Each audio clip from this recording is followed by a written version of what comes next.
Our rehearsals are rather straightforward. No scripts, just pure intuition and our senses guiding us. That's what makes Commedia Improviso truly come alive. For our improvised comedy, we start with a theme. From there, we build our lines and act on the fly, responding to the unfolding show and audience reactions. But with the limitless capacity for human creativity at play, the plot can sometimes veer into the, well, unconventional. To prevent things from spiraling too far, we set an anchor for the performance. Pardon my interruption, but I'm quite curious. What sort of bizarre plots have you encountered?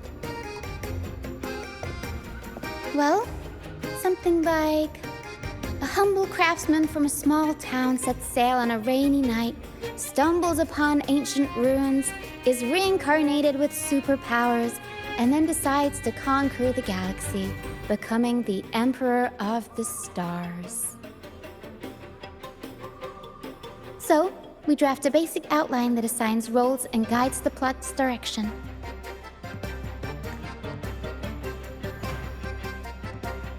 And this time, our outline is: a kingdom is attacked, monsters run rampant, and the Demon King has kidnapped the Holy Maiden. A few brave heroes accept the minister's quest to defeat the Demon King and rescue her.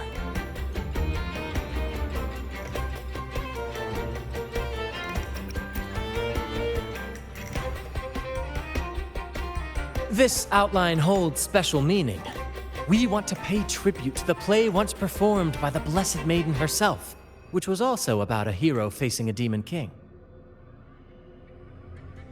Good people have their wishes fulfilled, heroes appear in a time of crisis, justice triumphs over evil, and united friends are undefeatable.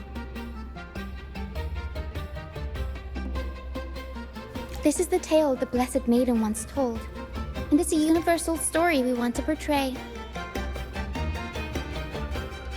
To me, the world is a stage, and performing is much like combat. Coordinated movements, quick thinking, sharp reflexes, and, above all, trust in your allies. What I'm getting at is that you both are very skilled and capable. We don't have many do's and don'ts. So relax and express yourselves freely on stage. This rehearsal is to help you get familiar with basic stage movements, techniques, and the troupe style, and to build good rapport. Exactly. I'll handle the stage lighting, Brant will narrate, and the rest will take on the role of the audience. If you're ready, let's begin. Everyone, a big round of applause to welcome the Rover and Miss Carlotta on stage!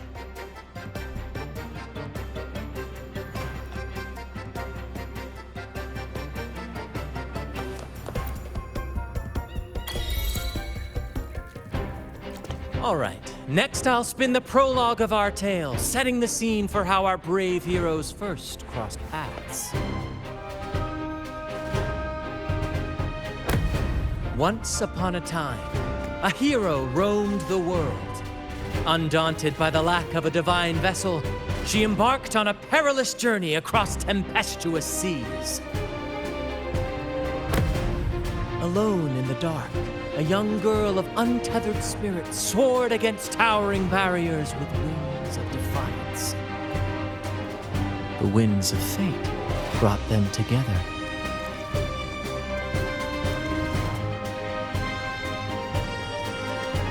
As the world teetered on the brink of absolute darkness, they found solace in each other's gaze.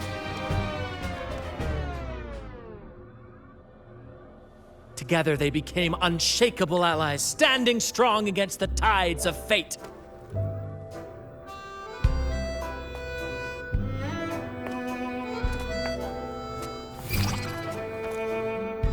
Even if light were to fade from the world and the stars cease to shine, they would still blaze like the sun forever.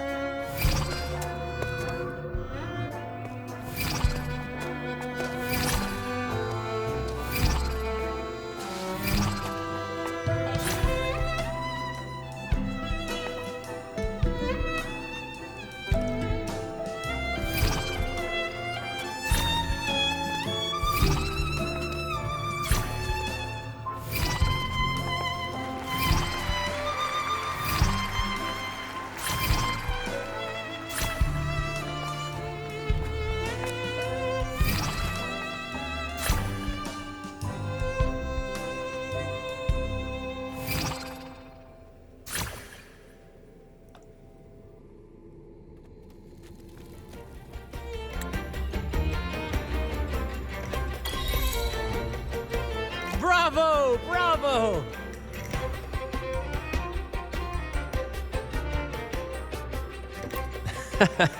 Seeing your chemistry, I decided to take a little creative liberty with the story. Anyway, it didn't stray too far from the outline, right?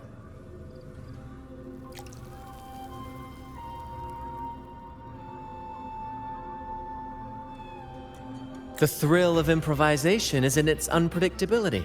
There's always a rush of excitement with every twist and turn. Your movements were seamless, elegant, and powerful. I'm confident you'll shine at the carnival. Thank you. It was all thanks to you. You inspired me and kept my spirits high.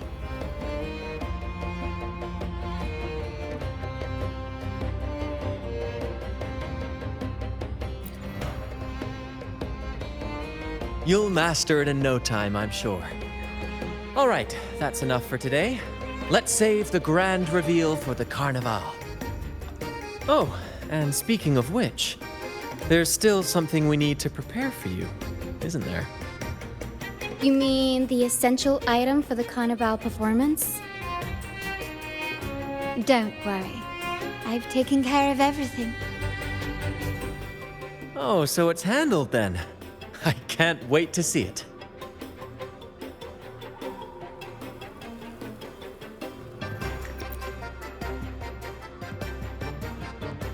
I have a small gift for you. Let's head back to Raguna together, shall we?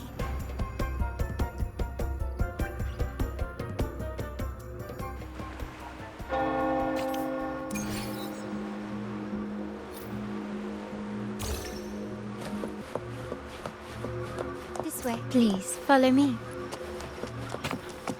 Where are we going? Please allow me to keep that a secret for now. I wouldn't want to spoil the surprise. But here's a hint. You've been there before.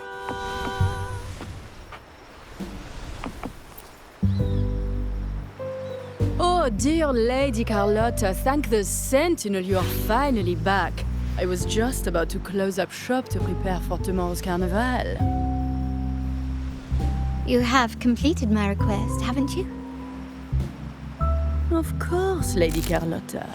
You should have more faith in my skills. Here you are.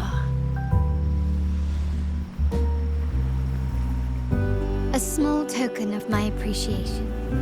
Abby, I have something for you as well. Wow, really? I get a gift too? Ha! You're so nice. Ah, so that's why Lady Carlotta was so insistent on using only the finest materials and meticulous craftsmanship for this piece. For a moment, I feared she lost faith in my skills and was plotting to hand over the shop to someone else. Now I see why this little creation was so important to you, Lady Carlotta. Nyala, you do have a flair for dramatics. Ahem. Anyway, why don't you unwrap it?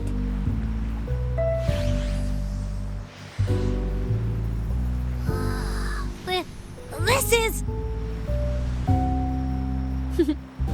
I took the liberty of having Nyala custom make this mask based on my impression of you. I hope it suits your taste.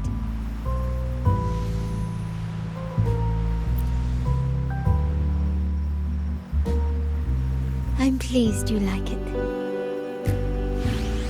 The carnival is a splendid reverie, and the mask is its passport. May it help you navigate the carnival with ease, and let you enjoy it to your heart's content. We will, for sure. May I take a bit more of your time? Walk with me through Raguna tonight. I have some additional information to share with you.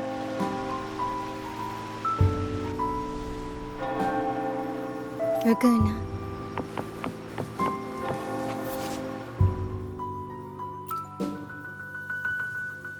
The the sapphire that crowns Solaris. The waters of Raguna serve as a mirror, reflecting the countless faces of this city, much like our own reflections. The people of Raguna possess a temperament akin to the tides, ever-changing. There was a time when the currents swept us into the jaws of uncharted waters, where relentless storms and voracious waves awaited. But after weathering such trials, they revealed to us a hidden gem: the shores themselves. My family has always been drawn to the thrill of a new voyage. One stormy night, fate decided to play a hand. What we discovered there on that island, the technology and novel ideas, was nothing short of a blessing in disguise. Our intentions might not be as grandiose or ominous as you think. We seek liberation, and to achieve it, we're pursuing the truth behind Renacita's origins. Legend has it that when people first arrived on this island, Genesis Nexus was already here, welcoming them. The prevailing belief is that the Sentinel gifted us this technology, and despite nobody ever seeing the Sentinel in person, we talk with them through supposed telepathy. Notice anything strange about that story? Terminals conjure up echoes, and the Genesis Nexus allows the Raganese access to common echoes. If the Genesis Nexus was present when the first settlers arrived, who built it? And really, if no one's ever laid eyes on the Sentinel, how can we be so sure that statue really represents them? It seems to me the Order might have spun us a tale, hiding the true origins behind their grand myths. No, we have no ambitions to rule or to renounce our faith. And really, this city should not be ruled by any one entity. The hour grows late. I have arranged accommodations for you at Palazzo Agrotta in the south. Let us walk there together, and I can share a story along the way. Think of it as a bedtime tale. I learned it from the troupe.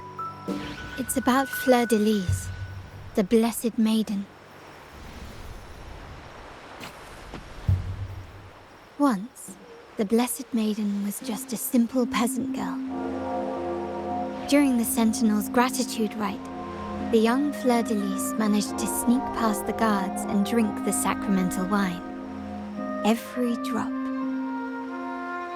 Perhaps it was the intoxicating wine in Eglatown, or simply her lack of experience with spirits. But she soon found herself quite drunk. Swaying on her feet, she ascended the ceremony's grand platform, lifted her threadbare dress, and began a rather ungainly dance. Seizing the sacred horn, she played a carefree folk tune, dodging the guards and weaving through the crowd with surprising agility. Remarkably, the crowd, as if drawn by an unseen force, followed her lead, transforming the solemn ceremony into a wild parade of cheers and revelry. Naturally, the Order was less than pleased. The pilgrim sale did not yet exist, so Fleur de Lis faced 3 days of confinement. During that time, she used her prison walls as a canvas. That unforgettable day of disordered revelry left a lasting mark on all who witnessed it. Is it not remarkable? A rebellious girl chosen by the Sentinel to become the Blessed Maiden. If the Sentinel indeed permitted such a girl to serve as their spokesperson, it suggests that all this joyous revelry is not something they disdain. Perhaps they too enjoy poetry, painting, tears, laughter, romantic tales of knights and dancing amidst crowds, much like ourselves.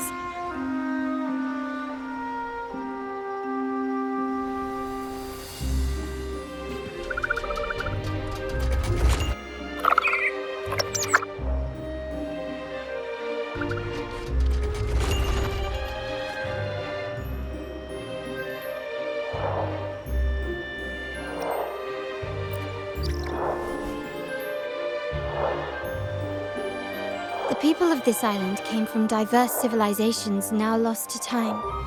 But through plays and tradition, they sought to preserve memories of their heritage.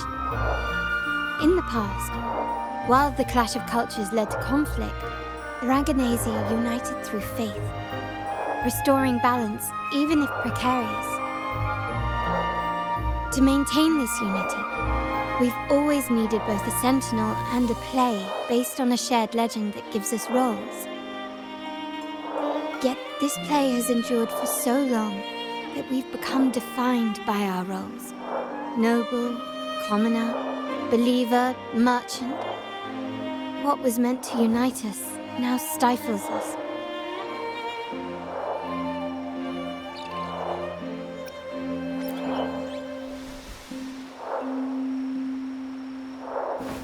Now, we yearn for a day when we can truly set aside our titles and positions, express our true selves, and join together in celebration.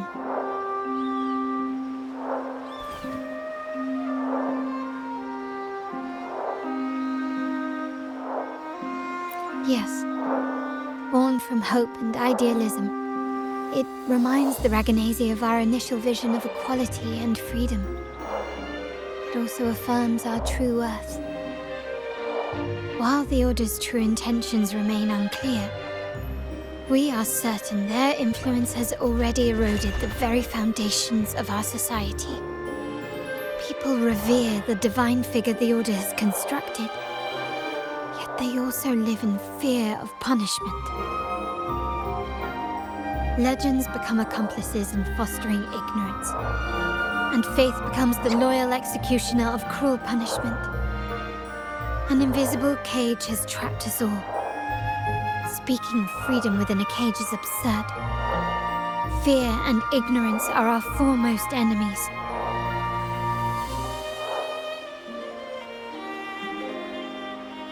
This year's carnival will spark a flame fierce enough to burn down that cage.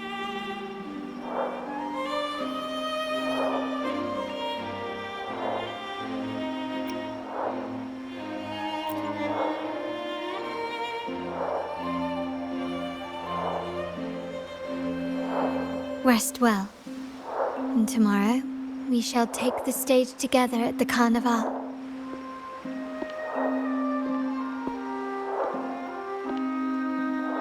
Good night. May your dreams be sweet.